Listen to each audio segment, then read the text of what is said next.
Starting में हमें फिर से एक प्रिंस चार्मिंग दिखाया जाता है, जो कि स्टार्टिंग से बताता है कि एक प्रिंसेस हुआ करती थी जिसे एक कर्स मिला था। किंग और क्वीन ने अपनी प्रिंसेस की सेफ्टी के लिए उसे कैसल में बंद कर दिया और उस प्रिंसेस को बचाने के लिए वापस प्रिंस ही जाएगा, जहाँ पे हमें एक बहुत ही अच्छा सा प्रिंस चार्मिंग भागता हुआ दिखाया जाता है। काफी लंबी दूरी तय करने के बाद वो उसी कैसल में पहुँचता है जहाँ पे फियोना को रखा गया था, लेकिन वहाँ पहुँचने के बाद इस प्रिंस चार्मिंग को कोई फियोना नहीं बल्कि एक फॉक्स मिलती है, जिसके बाद हमें श्रेक और फियोना दिखाए जाते हैं। इस कपल की अभी अभी शादी हुई थी, जो कि अपने शादी के बाद का टाइम बहुत अच्छे से एंजॉय कर रहे थे और अब टाइम था वापस घर आने का। लेकिन घर आते ही इनका वेलकम करता है डोंकी और वो घर से बाहर भी नहीं जाता, जहाँ पे श्रेक और फियोना कहते हैं कि हमें तुम्हारा आना पसंद है लेकिन अभी हमें थोड़ा टाइम चाहिए, जिसके बाद श्रेक मुंह लटकाए बाहर निकल जाता है। श्रेक और फियोना जैसे ही क्लोज आते हैं कि तभी डोंकी फिर से पहुंच जाता है, जो कि इस बार बोलता है कि तुमसे मिलने कोई और लोग भी पहुंचे हैं। यहाँ पे फार फार अवे किंगडम से कुछ सोल्जर्स आते हैं, जो कि क्वीन फियोना को बताते हैं कि आपको आपके पेरेंट्स की तरफ से इनवाइट किया गया है, वो भी अपने हस्बैंड के साथ में। वो लोग आपको अच्छी विशेष देने के लिए बुला रहे हैं। जिसके बाद में श्रेक को समझ में आता है कि अगर यहाँ के सोल्जर्स ही मुझे पसंद नहीं कर रहे तो फिर वहाँ फार फार अवे किंगडम में जाके क्या होगा, वहाँ का कोई भी मेंबर मुझे बिल्कुल पसंद नहीं करेगा। लेकिन फियोना कहती है कि वहाँ पे मेरे मॉम और डैड है, जो कि मुझे बहुत प्यार करते हैं और वो तुम्हें भी उतना ही प्यार करेंगे। और आखिरकार श्रेक को फियोना की बात माननी पड़ती है, जहाँ पीछे से सारे फेरी टेल क्रीचर श्रेक को बोलते हैं कि हम तुम्हारे घर का ध्यान अच्छे से रखेंगे। फार फार अवे किंगडम तक जाने का रास्ता बहुत लंबा था, जहाँ पे पूरा रास्ता डोंकी ने श्रेक और फियोना का सर खा लिया था। आखिरकार इतना लंबा सफर तय करने के बाद ये लोग फियोना के किंगडम में पहुँच चुके थे। फियोना के किंगडम में आते ही यहाँ पे सभी लोग बहुत खुश थे कि काफी सालों बाद यहाँ पे प्रिंसेस वापस लौट आई है। फियोना और उसके हस्बैंड के वेलकम के लिए सभी लोग कैसल में पहुँच चुके थे। किंग हैरोल्ड और क्वीन लिलिन भी इन दोनों का इंतजार कर रहे थे, लेकिन जैसे ही ये दोनों बग्गी से बाहर आते हैं तो सभी के होश उड़ जाते हैं, क्योंकि असल में ये प्रिंस और प्रिंसेस नहीं बल्कि ऑगर थे, यानी कि राक्षस और राक्षसनी। इतने बुरे दिखने वाले लोगों का तो कोई वेलकम नहीं करता। श्रेक अभी भी फियोना को समझाता है कि ये सही टाइम है, हम लोग यहाँ से चले जाते हैं। तभी यहाँ पे किंग हैरोल्ड बोलता है कि ये हमारी बेटी नहीं हो सकती है, जहाँ लिलिन बोलती है कि ये हमारी ही बेटी है, बस ये थोड़ी सी बड़ी हो गई है। डिनर टेबल पे ये लोग सोचते हैं कि आपस में बात अच्छी होगी, लेकिन देखते ही देखते यहाँ बात बहुत गर्म हो जाती है। किंग हैरोल्ड और श्रेक के बीच बहुत कहासुनी हो जाती है। क्वीन लिलिन और प्रिंसेस फियोना दोनों इन्हें समझाने की कोशिश करते हैं कि प्लीज चुप हो जाओ, कोई तो चुप हो जाओ, लेकिन ना तो किंग हैरोल्ड पीछे हटते हैं और ना ही श्रेक चुप होता है। जिसके बाद फियोना गुस्से में आके यहाँ से चली जाती है। फियोना अपने कमरे में आके रोने लग जाती है, जिसके बाद यहाँ कुछ बबल्स आने लग जाते हैं। असल के अंदर यहाँ पे इनकी फेरी गॉड मदर आ चुकी थी, जो कि फियोना से पूछती है कि आखिर तुम यहाँ पे कब आई। तो फियोना बताती है कि मेरी शादी हो चुकी है, जिसके ऊपर फेरी गॉड मदर बोलती है कि ऐसे कैसे हो सकता है, जहाँ फियोना बोलती है कि हाँ श्रेक ने मुझे कैसल से छुड़वाया था, जिसके बाद मैं मेरे मदर फादर से मिलने के लिए आई हूँ। फेरी गॉड मदर फियोना को उदास देख के उसके लिए बहुत कुछ करने की कोशिश करती है, लेकिन फियोना को ये सब बिल्कुल पसंद नहीं आता। और इसी टाइम यहाँ श्रेक भी आ जाता है, जो कि फियोना को बोलता है कि हम यहाँ से अभी के अभी जाएंगे, लेकिन फियोना कहती है कि ये मेरा घर है, मैं यहाँ से भला क्यों जाऊंगी। श्रेक कहता है कि यहाँ पे पहले ही बहुत लोग मेरी इंसल्ट कर चुके हैं, मैं अब यहाँ पे एक मिनट भी नहीं रुकूंगा। जिसके बाद फियोना फिर से नाराज होकर कमरे से बाहर चली जाती है। दूसरी तरफ यहाँ किंग हैरोल्ड अपनी बेटी के डिसीजन से काफी ज्यादा डिसअपॉइंट थे, जहाँ पे लिलियन बोलती है कि वो तुम्हारी बेटी है, उसने जो भी डिसीजन लिया है वो बिल्कुल ठीक है, श्रेक इतना भी बुरा नहीं है। और तभी यहाँ पे हम देखते हैं कि हैरोल्ड से मिलने के लिए फेरी गॉड मदर आती है। लिलियन से झूठ बोल के हैरोल्ड फेरी गॉड मदर के साथ चला जाता है, जहाँ हमें पता चलता है कि फेरी गॉड मदर और हैरल्ड के बीच तो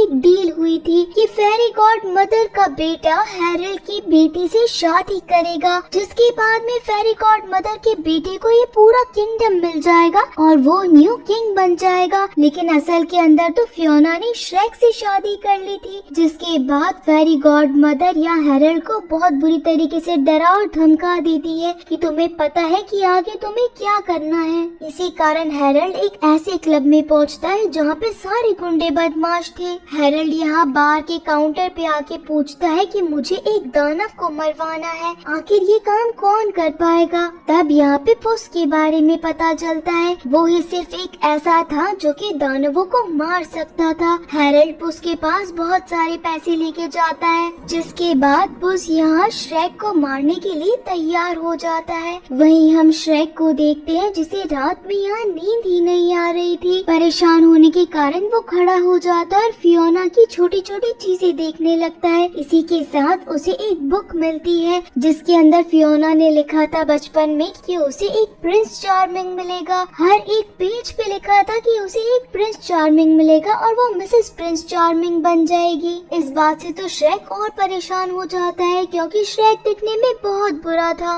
हैरल्ड यहाँ पे श्रेक के पास आते हैं और बोलते हैं कि आज डिनर टेबल पे जो भी हुआ उसके लिए मैं तुमसे माफी मांगना चाहता हूँ। जहाँ श्रेक भी कहता है कि आप मुझे माफ कर दीजिए, मैंने भी अच्छा बिहेव नहीं किया। फियोना के फादर श्रेक से हाथ आगे बढ़ाते हैं मिलाने के लिए और बोलते हैं कि सुबह हम दोनों हंटिंग के लिए साथ जाएंगे। श्रेक अगली सुबह तैयार होकर डोंकी के साथ निकल जाता है, लेकिन उसे वो जगह मिलती ही नहीं है जहाँ पे फियोना के फादर ने उसे बुलाया था। कुछ दूर आगे जाने के बाद उसे पुस मिलता है, लेकिन इतने बड़े दानव को ये पुस कहाँ मार सकता था। असल के अंदर तो श्रेक ने इस पुस को हाथ से उठा लिया। अब तो पुस की जान श्रेक के हाथ में थी, जहाँ पुस माफी मांगता है और कहता है कि मेरी जान बख्श दो, मुझे तो राजा ने पैसे दिए थे तुम्हें मारने के लिए। ये बात सुनकर श्रेक को बहुत बुरा लगता है कि आखिर फियोना के फादर मुझे क्यों नहीं पसंद करते, वो मुझे मारने के लिए किसी को भेज भी सकते हैं, इस बात पे मुझे बिलीव ही नहीं होता। यहाँ श्रेक के पास वही कार्ड था जिसके अंदर फेरी गॉड मदर के बारे में लिखा था कि आपकी सारी इच्छाएं फेरी गॉड मदर पूरा कर देंगी, जरूरत है तो बस एक आंसू की। तभी श्रेक यहाँ पे डोंकी को कहता है रोने के लिए, लेकिन डोंकी को तो रोना आता ही नहीं है। तभी पुस डोंकी के पैर पर जोर से मारता है और डोंकी के आंख से निकला एक आंसू सीधा फेरी गॉड मदर को ले आता है, जहाँ फेरी गॉड मदर का एक वॉइस मेल आता है कि सीधा आके मुझसे ऑफिस में मिलो। यहाँ पुस श्रेक से कहता है कि मैंने तुम्हारे साथ बहुत गलत किया है, अब मुझे अपनी गलती का पछतावा है और मुझे फेरी गॉड मदर के ऑफिस के बारे में भी पता है, तो मैं तुम्हारे साथ चलता हूँ। श्रेक इतने मासूम से पुस को देख के अपने साथ ले जाता है, लेकिन डोंकी को तो पुस बिल्कुल पसंद नहीं था। दूसरी तरफ जब फियोना की आँख खुलती है तो उसके आसपास श्रेक नहीं था। यहाँ आज श्रेक और फियोना का रिसेप्शन होने वाला था, जिसके अंदर फियोना के पेरेंट्स इस चीज की तैयारी कर रहे थे।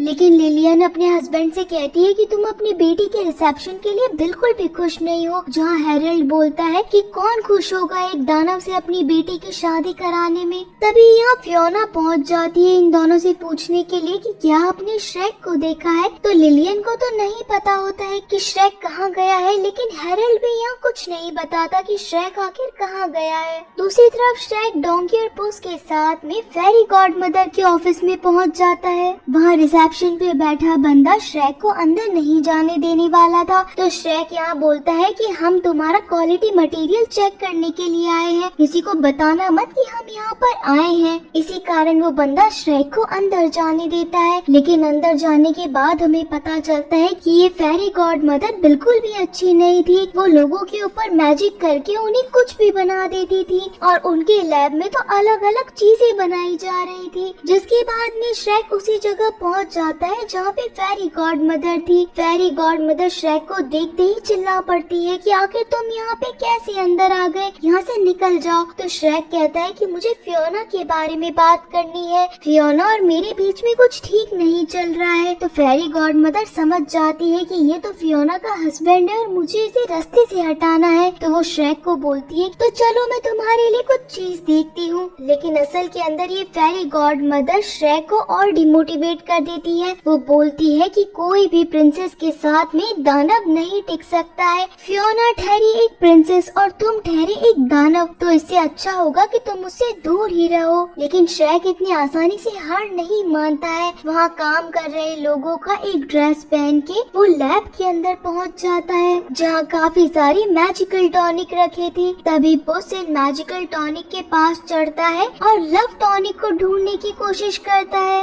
डोंकी बाहर पहरेदारी दे रहा था, लेकिन तभी कुछ लोगों का ध्यान यहाँ आता है कि टॉनिक रूम के अंदर जरूर कोई न कोई है। पुस फटाफट से वो लव टॉनिक अपने हाथ में उठा लेता है। श्रेक इन दोनों को लेके बाहर निकलता है, लेकिन तब तक काफी सारे सोल्जर्स इन पे अटैक करने के लिए आने वाले थे। श्रेक कैसे तैसे यहाँ से भागता हुआ निकलता है और एक बड़े से टॉनिक के जार को नीचे गिरा देता है, जिसके कारण यहाँ जितने भी लोग काम कर रहे थे और इसी के साथ जिनके ऊपर एक्सपेरिमेंट हुआ था वो अपने असली रूप में आ जाते हैं। लैब में जब इतनी सारी चीजें हो जाती है तब यहाँ पे फेरी गॉड मदर और उसका बेटा दोनों आते हैं। वो देखते हैं कि आखिर ये सब किसने किया, तो फेरी गॉड मदर बोलती है कि ये सब उस राक्षस ने किया है, उसे अब तो मैं बिल्कुल नहीं छोड़ूंगी। इसी के साथ फेरी गॉड मदर को ये भी पता चल जाता है कि लव टॉनिक यहाँ से गायब है। यहाँ श्रेक इस टॉनिक पे लिखी हुई सारी चीजें पढ़ता है कि इसके क्या क्या साइड इफेक्ट है और इसी के साथ में क्या क्या वार्निंग हो सकती है। उस कहता है कि आप इसे सबसे पहले अपने ऊपर ट्राई मत करिए, इसे सबसे पहले मैं ट्राई करता हूँ। तो डोंकी बोलता है कि वफादार मैं हूँ तो पहले से तो मैं पीऊंगा। श्रेक इस पे लिखा हुआ पढ़ता है कि ये टॉनिक पिए जाने के बाद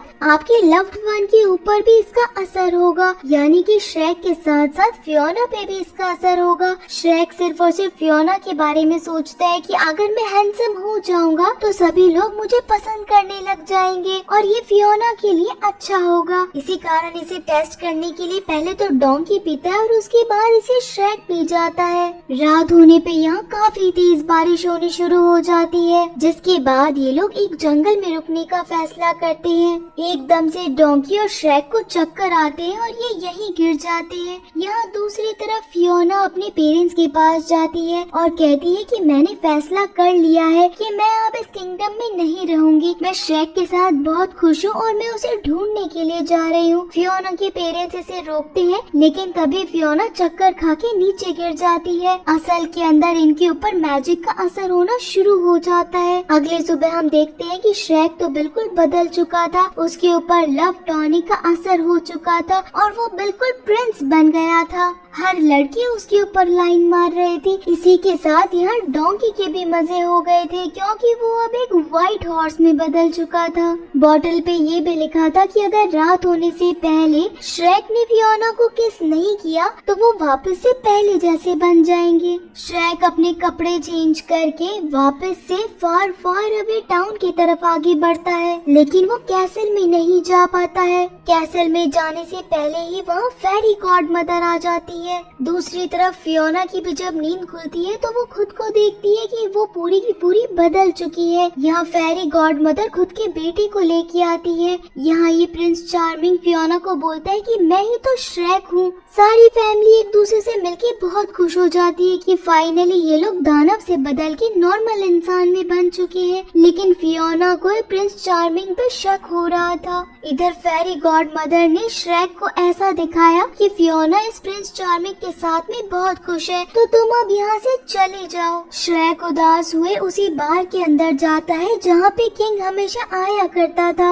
श्रेक को कुछ समझ में नहीं आता कि फियोना ने आखिर उसके साथ ऐसा क्यों किया। तभी यहाँ श्रेक को किंग की आवाज आती है। श्रेक पीछे से जाके देखता है तो उसे पता चलता है कि फेरी गॉड मदर से तो मिलने के लिए किंग हेरल्ड आए हैं और इन दोनों के बीच में तो एक डील हो रखी है कि फियोना को श्रेक से दूर करना है और श्रेक की जगह यहाँ प्रिंस चार्मिंग को लेकर आना है। ये बातें श्रेक सुन लेता है, इसी कारण वो फियोना की तरफ भागने लगता है कि फियोना को ये सब बातें बताना जरूरी है। दूसरी तरफ कैसल के अंदर यहाँ प्रिंस और प्रिंसेस का रिसेप्शन था, इसी कारण बहुत बड़े बड़े सेलिब्रिटी यहाँ पे पहुँच रहे थे। फेरी टेल क्रीचर अपने घर पे बैठ के श्रेक और फियोना का रिसेप्शन देख रहे थे, लेकिन तभी इन लोगों के पास न्यूज आती है कि एक आदमी व्हाइट हॉर्स और इसी के साथ एक पुस को किडनैप कर लिया गया है। लेकिन जब ये लोग रिवाइंड करके इसे देखते हैं तो पता चलता है कि ये तो श्रेक और डोंकी है और ये लोग बहुत मुसीबत में है। फेरी गॉड मदर ने हैरल्ड को एक टॉनिक दिया था, इसी के साथ बोला था कि इसे फियोना को पिलाना है। फियोना इसे पीने के बाद हमेशा ऐसे ही रहेगी और हमेशा हमेशा के लिए प्रिंस चार्मिंग से प्यार करने लग जाएगी। इसी कारण हैरल्ड ये टॉनिक चाय में मिला के फियोना के पास ले जाता है। फियोना को अभी भी बिलीव नहीं था कि ये मेरा ही श्रेक है। उसे लग रहा था कि ये कोई और इंसान है। यहाँ श्रेक, पुस और डोंकी बंधे हुए थे। तभी यहाँ पे सारे फेरी टेल क्रीचर पहुँच जाते हैं और इन तीनों को आजाद कर देते हैं। लेकिन ये लोग अब कैसल तक कैसे पहुँचे, क्योंकि इनके पास ना तो जाने का रास्ता है और ना ही लड़ने के लिए कोई भी सामान है। तब यहाँ श्रेक को एक आइडिया आता है और वो जिंजर ब्रेड से कहता है कि क्या तुम्हारे पुराने कनेक्शन अभी भी है, हमें बहुत सारा मफिन चाहिए। जिसके बाद श्रेक और उसके सारे साथी पहुंच जाते हैं मफिन स्टोर के अंदर। दूसरी तरफ फियोना के पास में प्रिंस चार्मिंग था जो कि श्रेक बनने का नाटक कर रहा था। इसी कारण फियोना गुस्से में आके चली जाती है। लेकिन तभी फंक्शन स्टार्ट हो जाता है और इन दोनों को डांस करना पड़ता है। दूसरी तरफ श्रेक मफिन स्टोर से एक बहुत बड़ा जिंजर ब्रेड बना के लेके आता है ताकि ये लोग कैसल के अंदर घुस सके। एक तरफ तो यहाँ फेरी गॉड मदर सिंगिंग कर रही थी और यहाँ डांसिंग चल रही थी, वहीं दूसरी तरफ श्रेक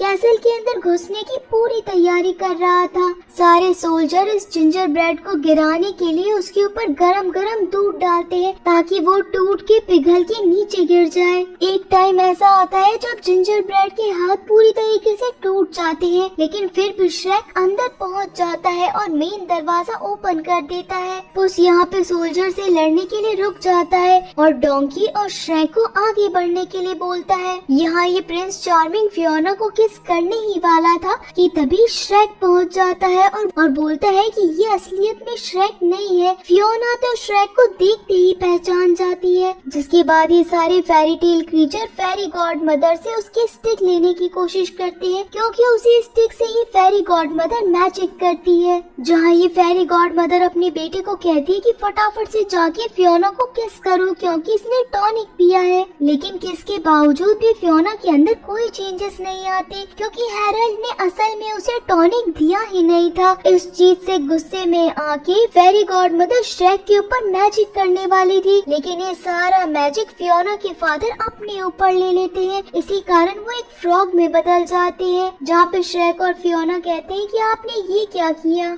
जहाँ हैरल्ड बोलता है कि ये चीज मुझे पहले ही कर देनी चाहिए थी, लेकिन अब तो मुझे माफ कर दो, मैंने जो भी किया है अपने बच्चों के लिए ही किया है। लिलियन बोलती है कि अगर आपने ये अपने बच्चों के लिए किया है तो बहुत ही अच्छी बात है। जिसके बाद श्रेक फियोना से कहता है कि 12 बस बचने ही वाली है, अगर हम किस कर लेते हैं तो हम हमेशा ऐसे ही रहेंगे, यानी कि तुम्हारे पेरेंट्स भी तुम्हें पसंद करेंगे क्योंकि तुम एक क्वीन जैसी लग रही हो। तो फियोना बहुत सोच समझ के बोलती है कि नहीं, मैं तुम्हारे साथ खुश हूँ, यानी कि मैंने एक ऑगर के रूप में ही तुम्हें पसंद किया था। जैसे ही 12 बज जाती है तो इनके टॉनिक का मैजिक खत्म हो जाता है और ये दोनों वापस से दानव में बदल जाते हैं। लेकिन फिर भी ये दोनों बहुत खुश थे। आखिरकार इनके रिसेप्शन की पार्टी स्टार्ट होती है और सभी लोग बहुत एंजॉय करने लगते हैं। मूवी की पोस्ट क्रेडिट सीन में हम देखते हैं कि यहाँ डोंकी से मिलने के लिए उसकी ड्रैगन गर्लफ्रेंड पहुँचती है, लेकिन यहाँ ड्रैगन गर्लफ्रेंड अपने साथ डोंकी ड्रैगन के बच्चे लेके आई थी, यानी कि छोटे छोटे से ड्रैगन और डोंकी के बच्चे। और इसी के साथ ये शानदार मूवी यहीं पे खत्म होती है। तो आप सभी को ये मूवी कैसी लगी मुझे जरूर बताइएगा।